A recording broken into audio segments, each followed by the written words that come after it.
Hello guys, welcome back to my channel Shravani family vlogs. പുതിയ വീഡിയോയിലേക്ക് എല്ലാവർക്കും സ്വാഗതം. രാവിലെ നീച്ച് വന്നതും പല്ലും കൂടി തേക്കാണ്ട് കേട്ടോ സനു പിസ്ത എടുത്ത് കഴിക്കണത്. സനുവിന് ഭയങ്കര ഇഷ്ടമാണ് കേട്ടോ ഈ ഒരു സംഭവം. അവളിപ്പോൾ ആദ്യമായിട്ടാണ് കഴിക്കുന്നത്. ഇതിന് മുന്നേ നമ്മുടെ സനു അവളുടെ ഫ്രണ്ട് സ്കൂളിലേക്ക് സ്നാക്സ് ആയിട്ട് പിസ്ത കൊണ്ടുവന്നിട്ടുണ്ടായിരുന്നു. അപ്പം മുതൽ പറയാൻ തുടങ്ങിയതാണ് കേട്ടോ ഈ ഒരു സാധനം വേണമെന്നുള്ളത്. അത് രസമായിരുന്നു കേട്ടോ വന്ന് പറയണതുണ്ടായിരുന്നു. അവളുടെ ഫ്രണ്ട് നികിത ഈ ഒരു പിസ്ത കൊണ്ടുവന്നിട്ടുണ്ടെന്നു. പക്ഷെ അവൾ ഇവിടെ വന്ന് പറഞ്ഞത് കുസ്ക കിസ്ത എന്നൊക്കെ ആയിരുന്നു. അതൊന്ന് കണ്ടുപിടിക്കാൻ 2 ദിവസം എടുത്തു. എനിക്കിത് മനസ്സിലാവുന്നേ ഉണ്ടായിരുന്നില്ല. എന്നിട്ട് നമ്മുടെ നികിതയുടെ അമ്മയ്ക്ക് ഫോൺ വിളിച്ച് ചോദിച്ചപ്പോഴാണ് കേട്ടോ പിസ്തയാണെന്നുള്ളത് മനസ്സിലായത്. അത് ഭയങ്കര ടേസ്റ്റ് ഉണ്ട്, പച്ച കളറാണെന്നൊക്കെ പറയുമ്പോൾ എനിക്ക് മനസ്സിലാവുന്നുണ്ടായിരുന്നില്ല.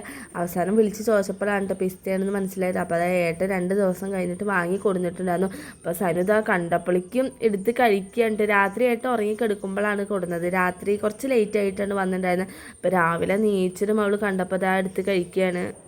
അതിൻ്റെ പേരിൽ 2 പേരും കൂടി ഒരു പിടിയും വലിയായിരുന്നു. ചേച്ചി എനിക്ക് എന്താ പറയുക, നല്ല തല്ലായിരുന്നു കേട്ടോ. എനിക്ക് വേണം അവൾക്ക് വേണം എന്നൊക്കെ പറഞ്ഞിട്ട് 2 പേരും അവസാനം സോഫയിൽ ഇരുന്നിട്ട് നമ്മൾ കുഞ്ഞാറ്റ അവൾ ഇറങ്ങാൻ നോക്കുമായിരുന്നു. അപ്പോൾ താഴത്തേക്ക് വീണു. അപ്പോൾ അത് ചുണ്ട് ചെറുതായിട്ട് പൊട്ടിയിട്ടുണ്ട്. ചുണ്ട് കുത്തിയിട്ടാണ് കേട്ടോ വീണിട്ടുണ്ടായിരുന്നു. അപ്പോൾ ചെറിയൊരു മുറിയുണ്ട്. അവൾക്ക് ഭയങ്കര വേദന ഉണ്ട് കേട്ടോ. പക്ഷേ പല്ലിലേക്കൊന്നും തട്ടിയിട്ടില്ല. എനിക്ക് പേടിയുണ്ടായിരുന്നു അവൾ വീഴുകയെന്ന് പറയുമ്പോൾ മൊട്ടത്തലയായിരുന്നു. തലയിട്ട് ഇടിച്ച് ഭയങ്കര പ്രശ്നമല്ലേ. മുടി പൊട്ടടിച്ച് കഴിഞ്ഞാൽ ആകെയുള്ളൊരു പേടി ഇതാണല്ലോ കേട്ടോ. നമുക്ക് അവൾ എവിടെയെങ്കിലും വീഴുകയോ പിടിക്കുക എന്നുള്ളത് മാത്രമാണ് ആകെ ഒരു പേടിയുള്ളൂ.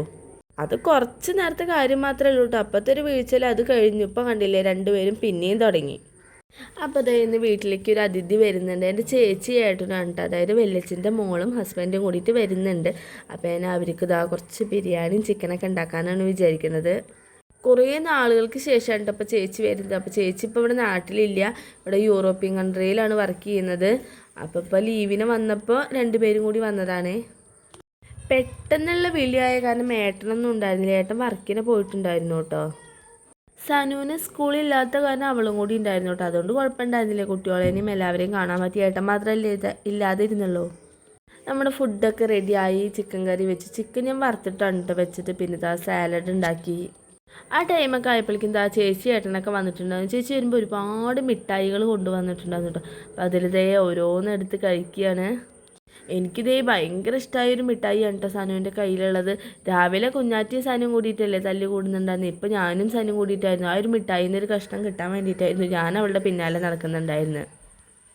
ഈ ഐറ്റംസൊക്കെ ചേച്ചി വരുമ്പോൾ കൊണ്ടുവന്നതാണ് കേട്ടോ. നെയ്യിലും അതുപോലെ ഫേസ് മാസ്ക് ഉണ്ട്, ഒരുപാട് മിഠായികളുണ്ട്, പിന്നെ എന്തോ ബബിൾസ് മിഠായി അങ്ങനത്തെയൊക്കെ ഒരുപാടുണ്ടായിരുന്നു. അവർക്ക് പിന്നെ വേറൊന്നും കണ്ടില്ല, ഈ മിഠായി മാത്രമാണ് കേട്ടോ സനുവിനെയൊക്കെ കാണുന്നുണ്ടായിരുന്നുള്ളൂ. ഇനി എന്തായാലും ഈ ഫേസ് മാസ്ക് ഒക്കെ യൂസ് ചെയ്ത് ഞാനും ഒന്ന് വെളുക്കട്ടെ അല്ലേ.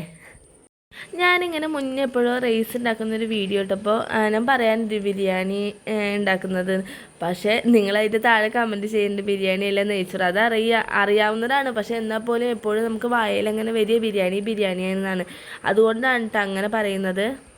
ഈ ഒരു പാക്കറ്റിലുള്ള അരി ഞാൻ ആദ്യമായിട്ടാണ് കേട്ടോ വാങ്ങുന്നത്. എപ്പോഴും ഈ ജീരകശാല അരിയാണ് വാങ്ങുന്നത്. അപ്പോൾ അതുകൊണ്ട് തന്നെ എനിക്ക് പേടിയാണ് ആരെങ്കിലും വരുമ്പോൾ നമ്മൾ വ്യത്യസ്തമായ അരി വാങ്ങുമ്പോൾ ശരിയാവുമോ എന്നുള്ളതൊക്കെ. എന്തോ ഭാഗ്യത്തിന് അടിപൊളിയായിട്ടുണ്ടായിരുന്നു കേട്ടോ. ഞാൻ ഉണ്ടാക്കിയോണ്ട് തന്നെ പുകഴ്ത്തി പറയില്ല, അടിപൊളിയായിട്ടുണ്ടായിരുന്നു റൈസ്.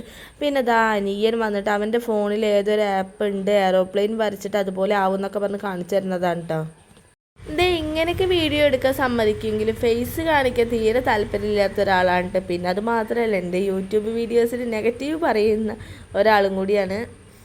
അപ്പോൾ എന്താ ഞാൻ പറഞ്ഞു വന്നത് ബിരിയാണിയുടെ കാര്യമില്ല, അല്ല നെയ്ച്ചോറിൻ്റെ. അത് ഞാൻ എന്താ പറയുക ഇങ്ങനെ വെക്കാറുണ്ട്, കുക്കറിലാണ് കേട്ടോ അധികം നെയ്ച്ചോറോ എന്താണെന്ന് വെച്ചാൽ ഉണ്ടാക്കാറ്. പക്ഷേ എനിക്ക് ഏറ്റവും അബദ്ധം പറ്റിയൊരു ദിവസം ഉണ്ടായിരുന്നു നമ്മുടെ കഴിഞ്ഞ വർഷത്തെ കോഴിമാമ്പറമ്പ് പൂരത്തിന്.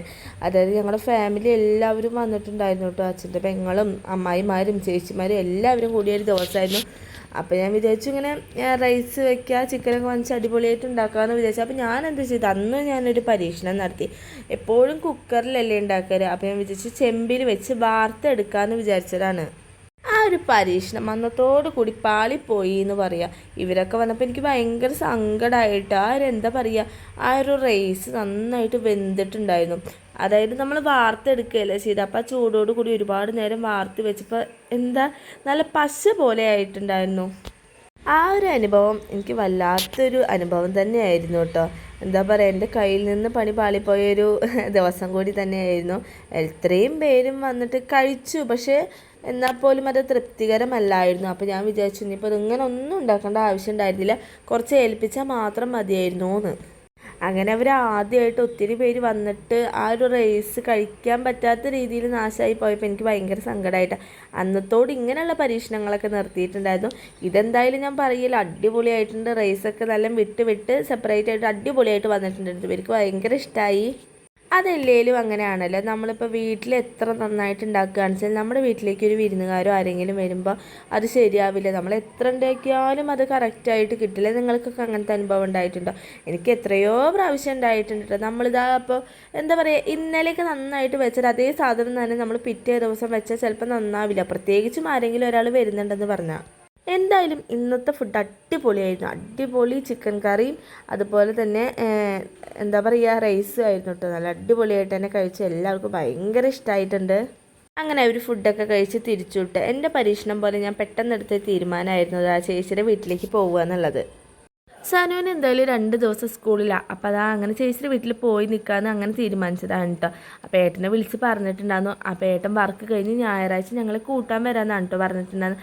പിന്നെ ഇതാ പോരുന്ന വഴിക്ക് അച്ഛൻ്റെ പപ്പട കമ്പനിയിലൊന്ന് കയറിയിട്ടുണ്ടായിരുന്നു. ഇവിടെ ചെറുതുരുത്തി ചുങ്കത്ത് മേളം പപ്പട കമ്പനിയിലാണ് കേട്ടോ അച്ഛൻ വർക്ക് ചെയ്യണത്. അച്ഛൻ എന്താ ഈ കോലത്തിൽ നിൽക്കണേന്ന് ആരും ചോദിക്കാതിരിക്കാൻ വേണ്ടിയിട്ടാണ് മുൻകൂട്ടി ഇങ്ങനെ പറഞ്ഞാൽ ആകെ പപ്പടത്തിൽ പെരഞ്ഞിട്ടാണ് നിൽക്കണത്.